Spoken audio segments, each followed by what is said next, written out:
All right. So as of recording this, the MLB is still locked out with the players and the owners not even close to finding a way. They haven't even discussed anything to get back into just even into the same room about whether they're going to have a season in 2022, which I think they will. Obviously, I think it's going to be taken care of. I don't think it's going to be a big issue. I mean, obviously, it will be an issue, and MLB and Major League Baseball is one of those sports that has striked in the past, and it does cost viewers, but they made $10 billion last year from all national, local, and everything like that. So I don't think the owners and the players are going to want to get rid of any of that money. So the other thing that's got me really happy about this and kind of upbeat on it is people like ESPN and MLB Network, they are expecting everything to be going, and they're making changes on their broadcasts. And that's what I really want to talk about today, because it looks like we just got a little bit of news here from ESPN, and there's two types of things that I want to talk about. One's really great. The other one I think is a little ridiculous. And so let's get into it. First things first, we got former MLB pitcher David Cone to serve as a Sunday Night Baseball analyst. Simulcast version of it also going to Alex Rodriguez. Now, the first part of that is what I think is great. The second part we'll go over here in a minute in detail on why I think that's a bad idea. So let's read through this. Five-time World Series champion, Cy Young winner David Cone is announced is the announcing booth for ESPN Sunday Night Baseball, which will feature a secondary broadcast with Alex Rodriguez. That's fine. Cone serves alongside analyst Carl Ravitch, who is great, by the way, and he'll become the fourth ever play-by-play announcer for Sunday Night Baseball. Eduardo Perez, who's also great, by the way, will serve as an analysis for the ESPN broadcast. Now, here's the thing. I don't really watch the Sunday night broadcast, probably because of A-Rod and a couple other reasons. ESPN's broadcasts of the MLB, especially during the playoffs, hasn't been up to par with, let's say, the national broadcast for the NFL. They tend to not talk about baseball. And this is the issue that we're going to get into when it comes to A-Rod and all these other things is these players are great. Now, the local TV stations, they do a great job. They have announcers and play-by-play commentary analysts that do a great job of kind of going in depth, maybe not as much as you would want to, probably because they're limited to the local TV station's rules and regulations on what they can say and how they can say it and who they want to talk about and yada, yada, yada. Which is the reason why I like the idea for the simulcast broadcast. Now, when I say simulcast broadcast, it's the same thing as what the Mannings do for Monday Night Football. And I'll get into that when we start talking about Alex Rodriguez and why that works with the Mannings, but won't work with Alex Rodriguez. So it looks like Rodriguez is going to be going there with Michael Kay from Sunday Night Baseball. Now, Michael Kay loves David Cone, and they work together on the Yes Network, which is the Yankees Entertainment Network for the New York Yankees. David Cone is really great. He does a great job there. Michael Kay is good in doses. I don't like him all the time, but he does a pretty good job. But that's not the reason why I don't like what they're doing here on the second paragraph. 8 games of ESPN2. Rodriguez will join veteran commentator Michael Kay for Sunday Night Baseball with K-Rod. They're already trying to brand it a certain name. That's not going to help you with your actual viewership.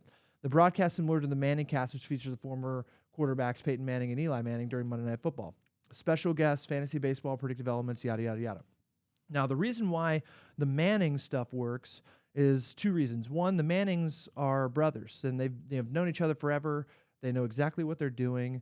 They have a lot of rapport already built up. Now, I know probably Michael Kay and A-Rod probably know each other, but it goes into the second part of that where Peyton and Eli have this weird quality about them where you feel like you could sit down at a bar or in their home, in their basement, and actually watch a football game, and you're just talking like normal friends.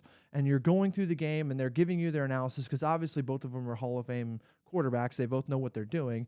Manning is one of the smartest quarterbacks to ever play the game, Peyton, and then Eli just was really great, a tactician of what he does, and they both know what they're doing, and they're very smart, and they understand the game. The thing that makes them so great is that they actually speak the language of a normal person, and you get this feeling that they actually care about who you are, and you actually might be able to watch a game with them, right? But when I get into this stuff with, looking at Alex Rodriguez joins the MLB broadcast with Michael Kay on a simulcast, this was for 3 days, and it's already had 144 downvotes on Reddit, which is not good, right? And then you got people down here saying, 2 different sides, Yankees and Yankees. People do not want to see this.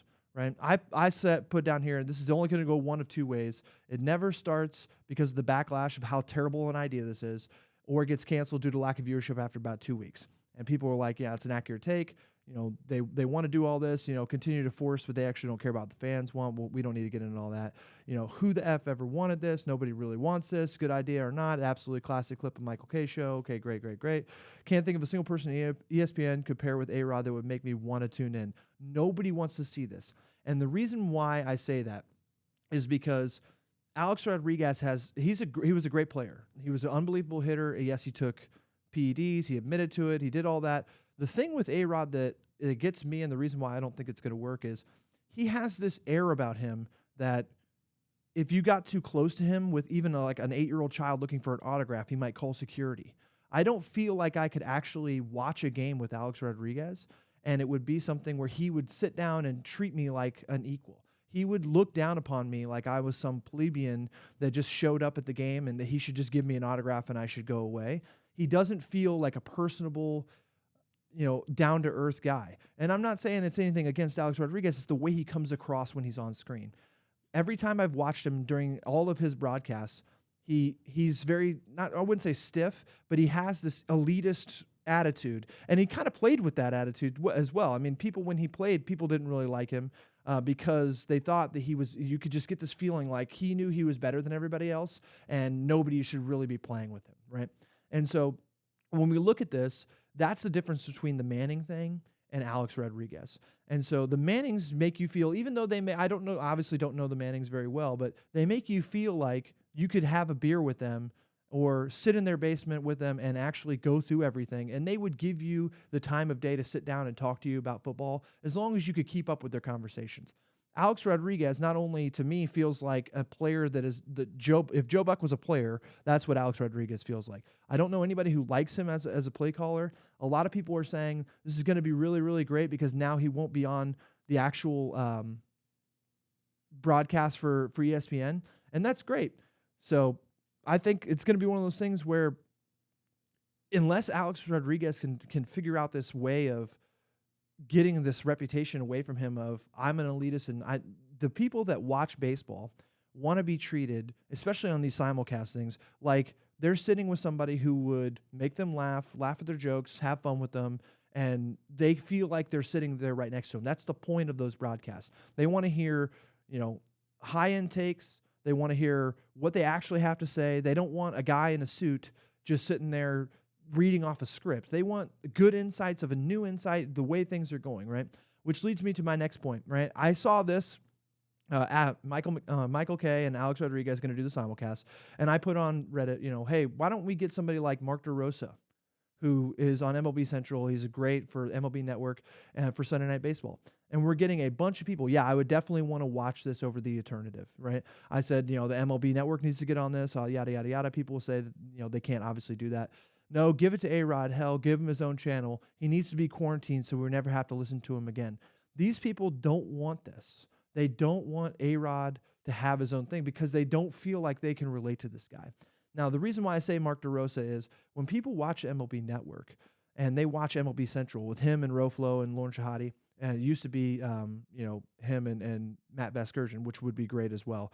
I love those guys. But DeRosa's got this feeling where he talks like a baseball player. You can feel like he's that clubhouse that that guy that sits there and he's going to BS with you and bullshit with you and give you some good takes. And yeah, he's got some bad takes. I mean, and things like that. People don't like him, but he's still one of the guys. And you get this feeling like he's the best teammate you could have had. You go to the park, he's that dude. He's a bro's bro, going to hang out with you. Even after the game, like right before the game ends, he's like, hey, let's go grab a beer and hang out and let's talk about blah, blah, blah, blah. You can go play golf with him. I know he likes to golf.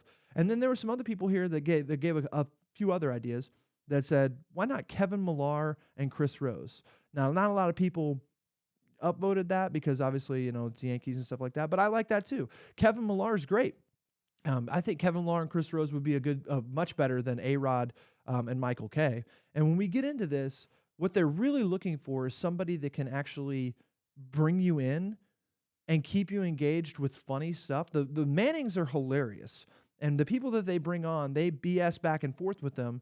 And you can really feel a lot of tension when somebody doesn't know how to, repertoire back and forth with the Mannings. So when you see somebody like, I don't want to like name any names, but there's been a few people that have been on the show that are kind of when you and it really slows down the broadcast. I feel like Alex Rodriguez needs somebody like DeRosa or Millar that can keep a conversation going, or somebody like Roflo and DeRosa to keep a conversation going and always talk about, because the last thing we want to do is have more of what's been going on with ESPN and their takes. Like during the playoffs, Buster Olney and all these other guys, nothing against Buster Olney. I love Buster Olney. But they're sitting there talking, Evaldi's in the 6th inning. He's absolutely throwing a gem. And it looks like he may be throwing one of those things to keep the Red Sox moving. And all they're talking about is how they spoke to Evaldi in December and he was taking his Christmas lights off his roof, right? We want to hear what's going on in the game. We want to know a high-level take of why did he throw that pitch? What's going on with this? And I don't think we're going to get it from Alex Rodriguez. And the more I watch MLB Central and also intentional talk and everything like that, I think Millar and DeRosa would do better. And I also think they have a little bit more connections with people that might be able to come on and do some crazy things and have some in-depth conversations. But what do you guys think? I really want to know what people think. Obviously, I posted on Reddit and I got a pretty good amount of people asking me, this and that, and some people liked it, some people hated it. And so what do you guys think? Let me know in the comments. If you like the video, please give it a thumbs up. Please subscribe if you like more content from this, and we'll see you on the next one.